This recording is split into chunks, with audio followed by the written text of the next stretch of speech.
XRP Future Millionaire. It's 8:50 a.m. Eastern Standard Time on the East Coast in the United States of America. On this first day of February, you heard that right. January is now in the bag.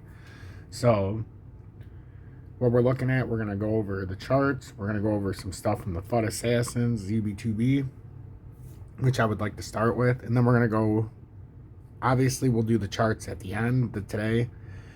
But first, I want to read the SEC objects to MicroStrategy accurately valuing its billion-dollar Bitcoin stash. So there's a lot of stuff going on there. So I'm going to read these. Then we're going to play the intro. Then we're going to get into that. Then we're going to look at the XRP chart. Make sure to hit that like button. I appreciate everybody tuning in on this early, Tuesday morning out here on the East Coast. So, to all you fiends, frog in a well, FUD assassins, UB2B, take down FUD, old school style, UB2B. I love waking up to these. Ooh, it's a little bit different art. I like. You got Mr. FUD Assassin down here.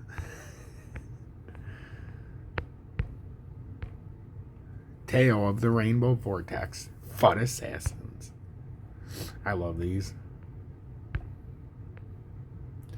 5 Elements, FUD Assassins, UB2B. Okay, so I just wanted to go over a few of those this morning.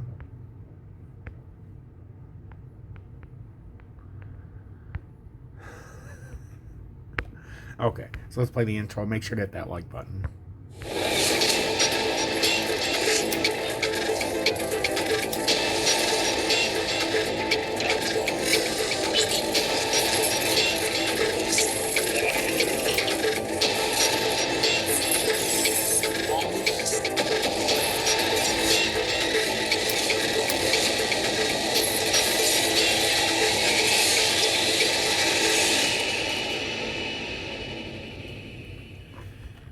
Okay, so without wasting any time, let's go back into this. So the SEC objects to MicroStrategy accurately valuing its billion-dollar Bitcoin. MicroStrategy has been purchasing Bitcoin since 2020 as a part of its capital allocation strategy. The company holds over 120,000 Bitcoin, and I heard yesterday they bought about 600 more at about 37,500 roughly.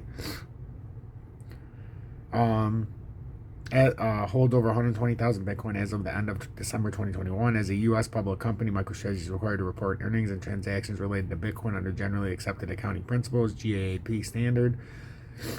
However, properly accounting for these transaction and GAAP financial statements is an emerging area. The current GAAP standard that classifies digital assets as intangibles, assets with indefinite lives, similar to goodwill and trademarks of a business, fail to capture the true financial behavior of Bitcoin holdings. This treatment requires companies to report a loss when digital assets prices fall below the cost.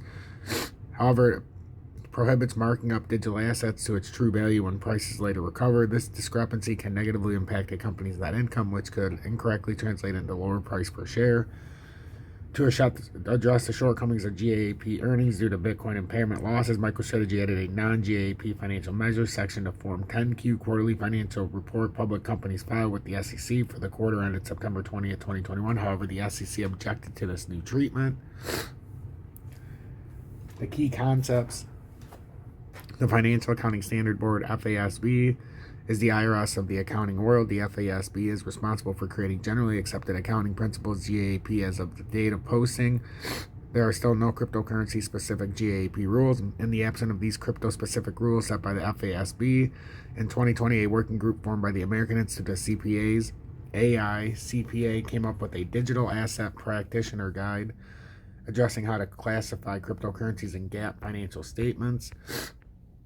According to the white papers issued by the AICPA, crypto assets cannot be classified as cash or cash equivalents on GAAP financial statements because they are not backed by a sovereign government or considered legal tender. They cannot be classified as financial instrument or a financial asset because they are not cash and do not represent any contractual right to receive cash on a financial instrument. Additionally, since cryptocurrencies are ineligible, they do not clearly meet the definition of inventory and cannot be labeled as inventory on a balance sheet either.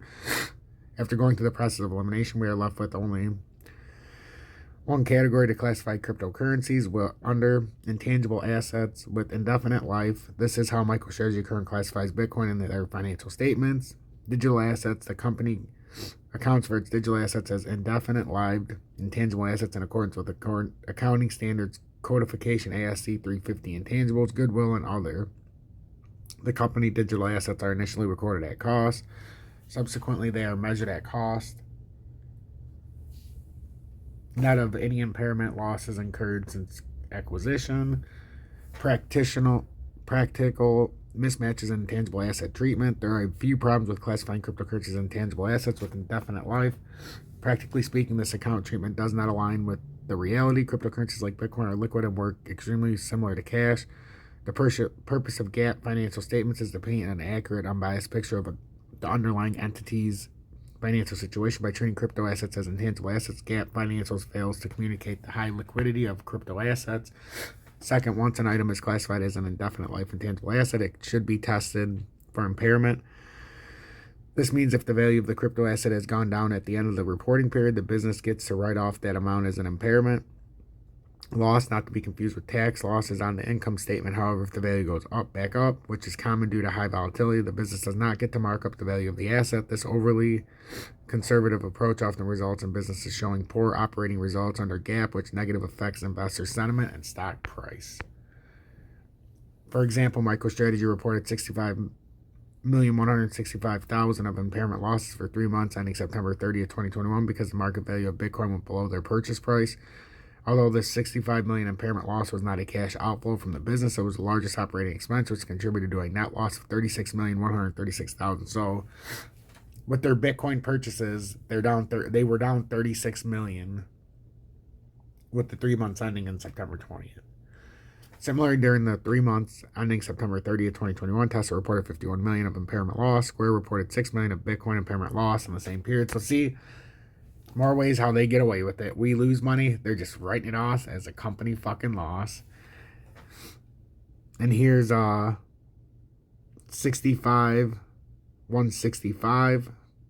in 2021, 242 in 2020. And they put that under operating expenses, which to me seems like that is a bunch of horse shit and bullshit all at once. And MicroStrategy should be getting seeked out by the SEC or by the federal government right now. Because if we put our taxes like this, try putting your digital assets as an impairment loss. To clarify the situation and show the true performance of the business to investors, MicroStrategy added a section named non-GAAP financial measures in their 10Q. This section shows what would their operating income be without